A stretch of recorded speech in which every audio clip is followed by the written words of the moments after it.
And a pleasant good afternoon to you. This is John Verlin with On-Demand Advertising Solutions, another digital marketing update, podcast number 36. And today, wanted to talk to you about a post I saw in Entrepreneur Magazine from September 2010. And it's written by a lady, it was a great post, Leslie Spencer Pyle, about marketing research, kind of the basics, but I thought it'd be a good time to kind of do a review of this because it's a mistake a lot of small business owners make, new startups make. You know, you go from doing a hobby to a side gig, and then you just sort of morph into whatever you're doing and try to make a few extra bucks on the side. But you don't really know if there's a demand for your product or service. And this is a big reason a lot of businesses fail, is because they haven't found a market for the product or service. So I want to go over these points because I think this will help in evaluating if you are getting ready to launch a new business, or if in fact you have one that's struggling right now and you're trying to figure out from a marketing standpoint where to go with it.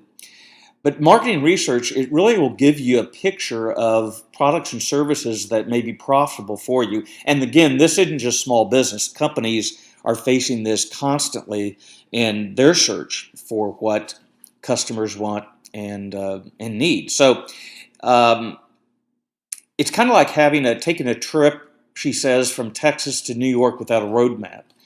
It gives you that roadmap to be successful in your journey. Two types of research are primary research. The goal of that is really analyzing current sales and the effectiveness of the current practices you have. And it really takes the competitors' plans into account, giving you information about your competition. Collecting primary research can include interviews either by like a telephone or face-to-face with them, surveys either online or by mail, questionnaires online or by mail, and then focus groups, gathering a sampling of potential clients or customers, getting direct feedback. That's primary research. And that's important because this will help gather that information to give you a better idea of what is needed. Some important questions might include, what factors do you consider when you buy this product or service? What do you like or dislike about the current products or services currently available? What areas would you suggest for improvement? And then what would be an appropriate price for this product or service? And again, this is to give you a roadmap. You're going to be tweaking this, of course, along the journey. You may be able to lower the price. I mean, if we look at some of the big retailers or the big web platforms, they're constantly changing price to be competitive.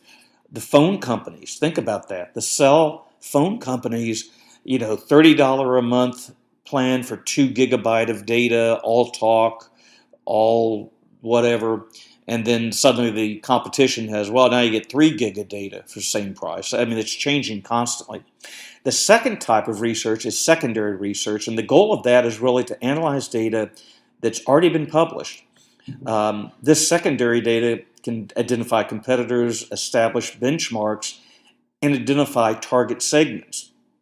Now, your segments are the people who fall into your targeted demographic, and people who have a certain lifestyle, exhibit particular behavioral patterns, or fall into a predetermined age groups. For seniors, for example, types of products or services they might need.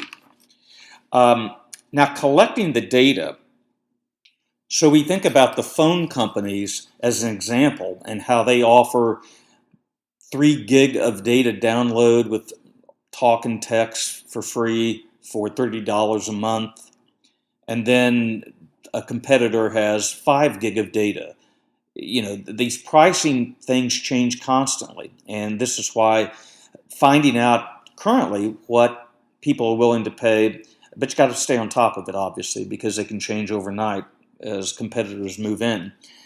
So collecting this data, there's really 2 categories of data collection. That's quantitative and qualitative. The quantitative is mathematical analysis and usually require a large sample size. The results of this data shed light on statistically significant differences. One place she gives an example of is your website. You can analyze through web analytics the kind of people coming to your site, where they're coming from, how long they're staying, which pages they're visiting or exiting. And that's all real critical to find out how effective your promotions are, and your posts and things like that, and how effective they are in getting people to your website. These help you fine-tune quantitative research method. And they can help business owners define problems and often use interview methods to learn about customer opinions, values, and beliefs. With qualitative research, the sample size is usually small. And many business owners, they're taking shortcuts, and they usually have some pitfalls when they're doing these different types of collecting data. And so as she talks about the quantitative methods, besides your website, qualifying these kind of results. And there are three really common marketing mistakes that small business owners make. And the first is using only secondary research. Relying on published work of others doesn't give you the full picture. It may be a good place to start, but the information you get from secondary research can be outdated. You can miss out on other factors relevant to your business. Using only web resources. Search engines to gather information may not be totally accurate. You can go to your library, college campus, or a small business center. And I've used those locally, several small business centers, and gone to several symposiums talking to instructors there who are meeting with small business owners on a regular basis to kind of gauge where I'm at in my business and the services I should offer to my clients. And in my case, I conducted my own little face-to-face interviews with chamber members at different chambers to determine the need for small business marketing services. One reason I wanted to do podcasting was because it hadn't been used that much. Same with animated videos or video in general. And I saw a need in the market where I'm at among small businesses for a range of things. And again, I'm tweaking my business as I go along from gathering this data and seeing the need. And it's a challenge. It really is. So this will at least give you some basics to consider as you move forward in building your business or launching an idea. Love to hear from you. You can email me at johnverlin12@attnt.net.